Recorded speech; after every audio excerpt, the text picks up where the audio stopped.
নামটা লেখেন একটু। তুমি পারমিশন ছাড়া ঢুকলে কেন? আর বেয়াদবের মতো কথা বলছো কেন? তোমার নাম লিখতে হবে না কি করতে হবে সেটা আমরা বুঝবো। এটা স্কুল, বেয়াদবির জায়গা না। একদম আলিফের মতো সোজা হয়ে থাকবে। আচ্ছা থাকুননি। বাবু, কি নাম যেন বলেছিলে তোমার? আমার বাবু কালেন কে? নাম কি বাবু? মনা। ও, মনা, খুব সুন্দর নাম। মানে তোমার ভালো নাম কি? এই, মনা কি খারাপ নাম নাকি? এই ছেলে তো ভারী বেয়াদব। এই ছেলে, আরেকবার বেয়াদবি করেছো তো একদম বেদ দিয়ে পিটিয়ে লাল করে ফেলবো। চেনো না তো? এটা স্কুল। শোনো, আজ থেকে তোমার নাম হচ্ছে মনা মিয়া। শুধু মনা বলবে না। কি নাম? মনা।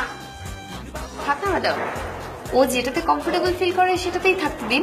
না না ম্যাডাম, ও আমাদের এখানে থেকে ম্যাট্রিক পাস করতে পারে। তখন একটা ম্যাট্রিক পাস ছেলের সার্টিফিকেটের নাম থাকবে শুধু মনা, আর সেটা কেমন দেখায় না?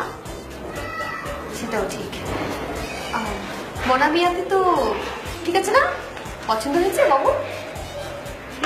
বয়স কত তোমার? বাবু 17-18। ম্যাম, আরে ধুর পাগল, কত হবে? বড় জোর 7 কি 8 হবে। আচ্ছা বাবু, তুমি যাও, ওইখানে ওই যে ছবি তুলছে ওই লাইনে গিয়ে দাঁড়াও। এই, এদিকে এসো। কিসে? সালাম কোথায়? আসসালামু আলাইকুম। সালাম দিয়ে ঢুকবে, পারমিশন নিয়ে ঢুকবে এবং সালাম দিয়ে বের হবে। জি ম্যাডাম।